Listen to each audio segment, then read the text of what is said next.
First things first, if the camera goes dark, that means it went in my pocket, which means there's a cop or thief or some other issue. But I'm gonna keep rolling. So welcome, my name's Asa. That's thing number 2. How y'all doing? I'm a writer, I wrote 6 sermons, the Audible original. And this channel is all about me writing my first book. But there's a big problem, which is that I really have only written scripts in this life of mine. I have not written much prose, and what I'm doing now to give myself a little bit more confidence as a prose writer is writing short stories. So what I'm trying to do today is to get some inspiration from this great city.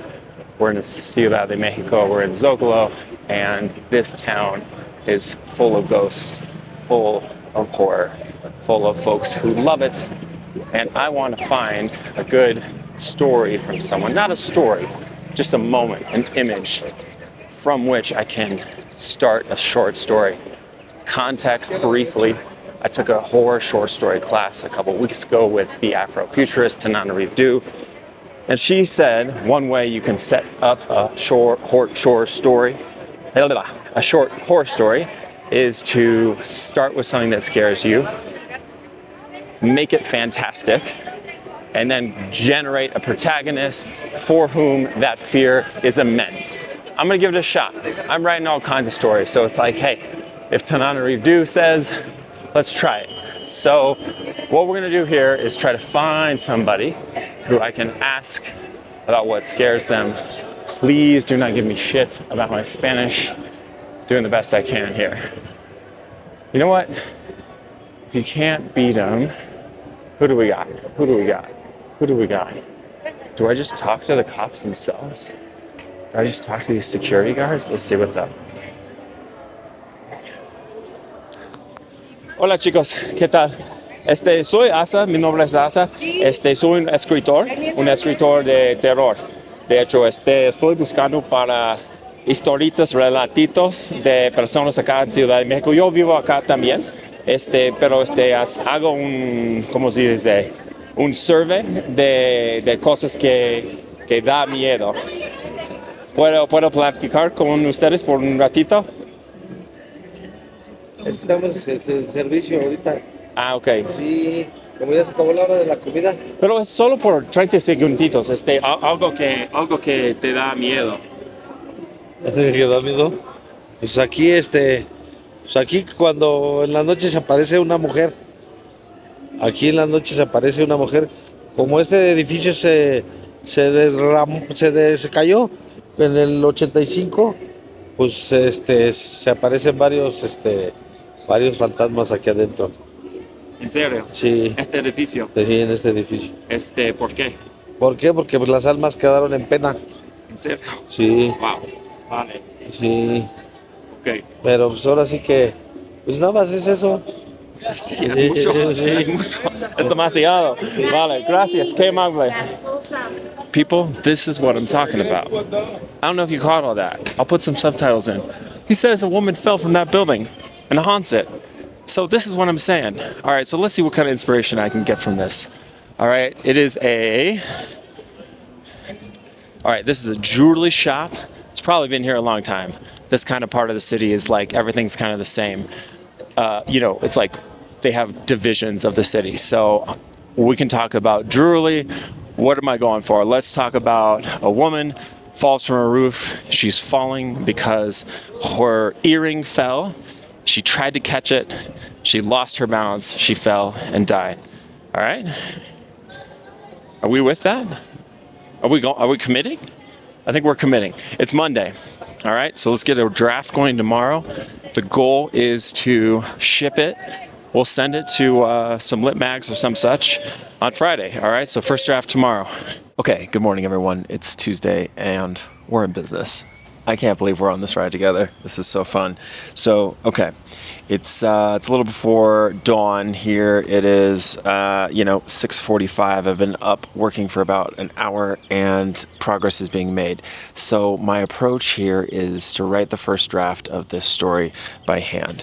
I do all my first drafts by hand typically, so that's what I'm working on. Normally what I do is I'll do a little bit of morning pages, a little bit of kind of like mental download, clearing space before I get to any kind of real writing. But I'm very fired up about this project, this story, this challenge. So I wanted to dive right in. So that's what I did. And it was fruitful.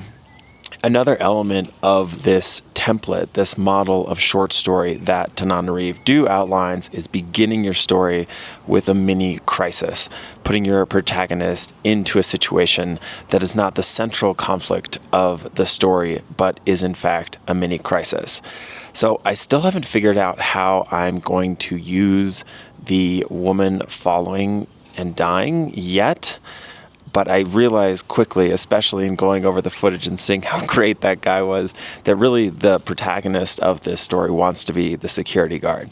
So where I'm at so far is I've got a security guard. He's working at this jewelry shop in Midtown in Manhattan. The idiom of Mexican Ghost is one that I'm familiar with and am around, but do not feel confident in any which way sort of diving into in any kind of substantive, fictitious, well, you know what I'm saying. Whereas in New York City, I lived in New York for 13 years and have really vivid images of those jewelry shops in Midtown that are also really old and been there forever. So I do feel like I can map what I sort of experienced and saw yesterday onto lived experience of mine to kind of give this the detailed credibility that this story wants. So this story needs to come out before I share everything. We're going to share everything. I'm going for it this video. But so I'm not going to I'm going to hold a little bit to try to keep in this flow state. What I have to do now is go home and get my kid to school, but I should be able to be back at it in about an hour. But just for shits and giggles, as my dad says, I want to share the first paragraph of this story that's emerging. In most ways, Ricardo Lopez was not a good security guard. He checked out on his phone more than he ought, was so overweight that his capacity in a physical struggle was doubtful, and he frequently showed up to his shift a few minutes late. But there was one thing he did have, a good intuition. And when he showed up to work one frigid New York afternoon in February, that intuition prevented catastrophe. So what happens is that in the beginning of this story, the mini crisis that I'm throwing my man Ricardo into is that there's an attempted robbery, right? So we're going down this false thread of, this is a security guard, there's a robbery. And in fact, the core story here is going to be how this jewelry shop, the building of this jewelry shop, I have such a hard time pronouncing jewelry shop, is haunted. And this is a way to learn about Ricardo. We're going to throw him into a conflict that's going to show us his colors. We're going to get to know him a little bit and plant some of the thematic seeds, which will then be given fruit, will grow into fruit once we get into the proper ghost story of it all. I'm very excited about this. There's one more thing I wanted to say.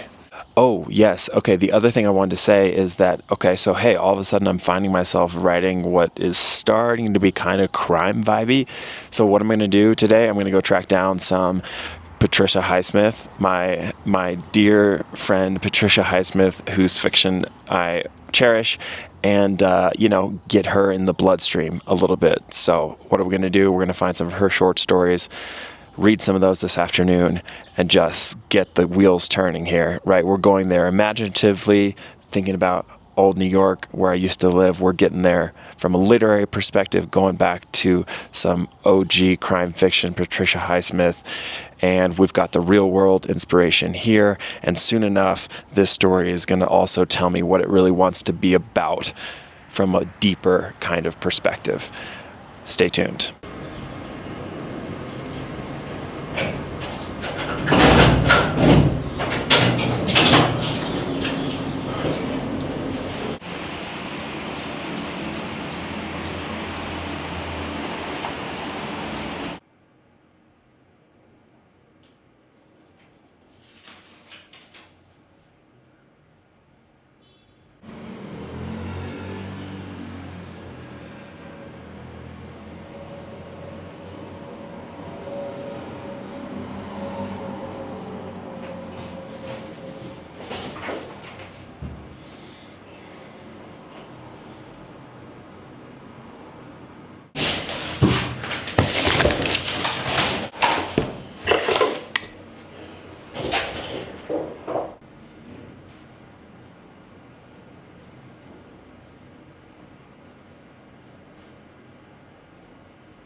So I don't really want to record this moment, but I feel like I should for the journey.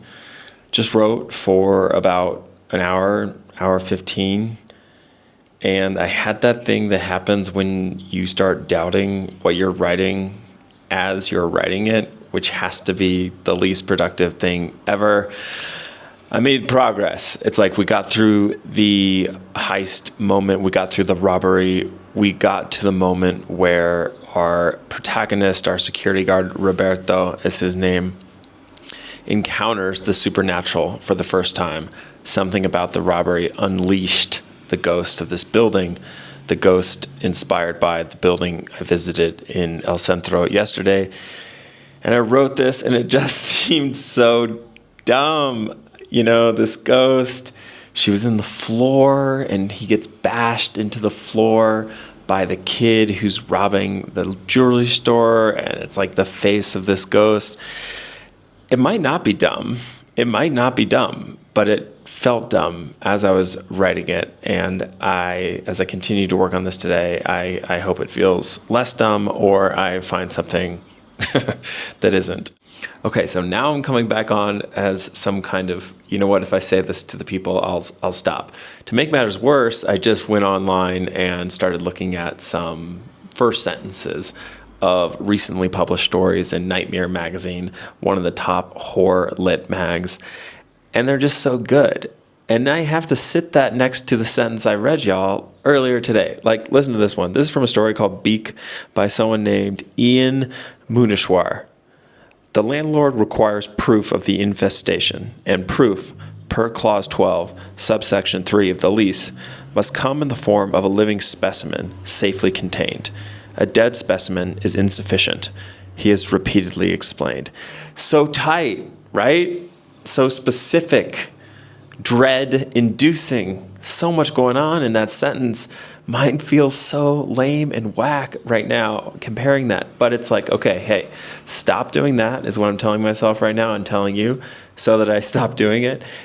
Don't do that. Don't compare.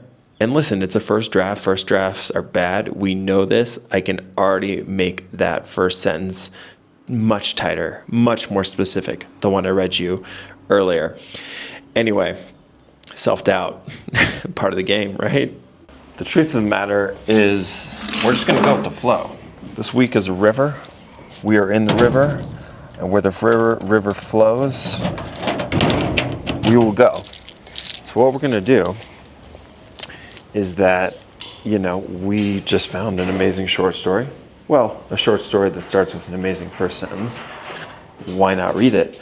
The story is 8,000 words, which is probably going to take me a little while to read, and the afternoon is slipping away, and Friday is fast approaching. But hey, you know what? We're not messing around. This is the real deal. We want to write a great story, a story worthy of this week, of this channel, of this lifetime, of this career as a writer. Hola, buenas. We got to go for it here. We got to go for it.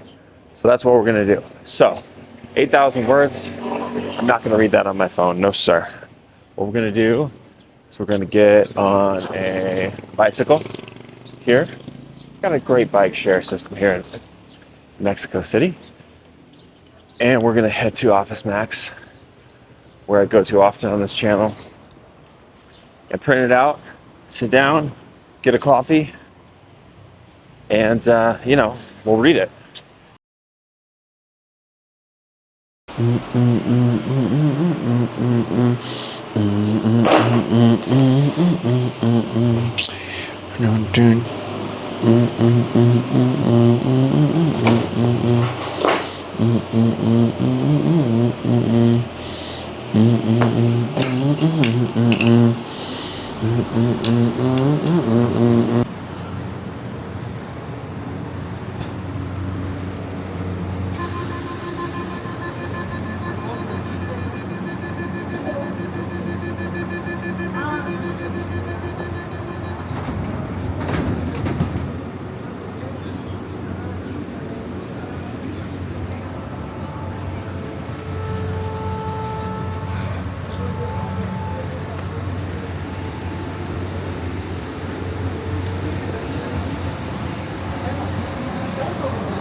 Okay, so we read the story, and what I can take away from this story in terms of finishing my short story this week is that this short story, again, it's called Beak by Ian Munishwar, lines up well with Tananrive Due's template for a horror short story.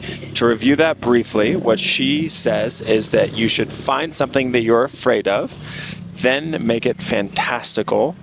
Find a protagonist for whom it is particularly challenging, and then tell your story.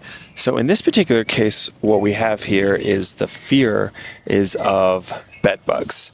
So where I'm at now with this, thinking about the story that I started this morning, our inspiration that we set up yesterday, it's like, okay, you know what? This story, which is highly literary, this is a very sort of dense literary tale, which so far my draft is not like that.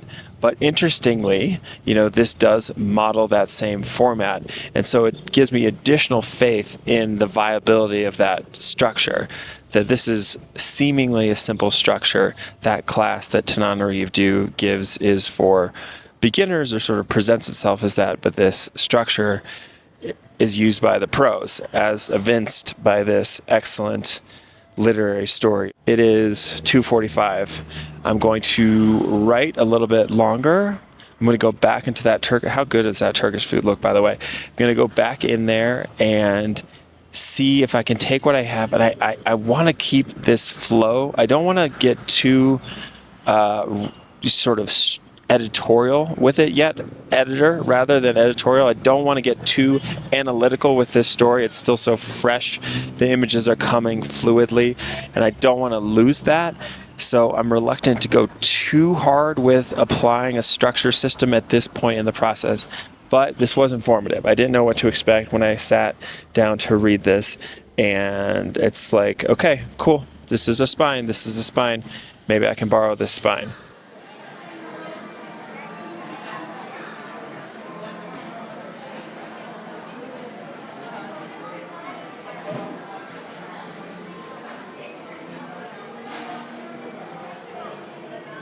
You're not going to know this from this clip, but there are angels in this world. I dropped this microphone halfway throughout. The first time I was recording this, I just spent half an hour looking for it. A very kind man had found it. They're still good. So that was a great sprint. I made progress. I'm feeling pretty good. One thing that I've noticed, I realized, is that so far my story, as inspired by our friends in Zocalo, the security guards, there's a little bit of an issue in terms of mapping that onto the Tananrive Due system, because in her system, you start with a sort of natural fear, or rather something in the material world like bed bugs, and then make that fantastic. So the security guard's fear was already fantastic. The woman stalking that building at night, the ghost. So I had to ask myself, it's like, okay, what's the analogous leap here? If we're going from bedbug to bedbug demon, what do I do? Where am I going from ghost?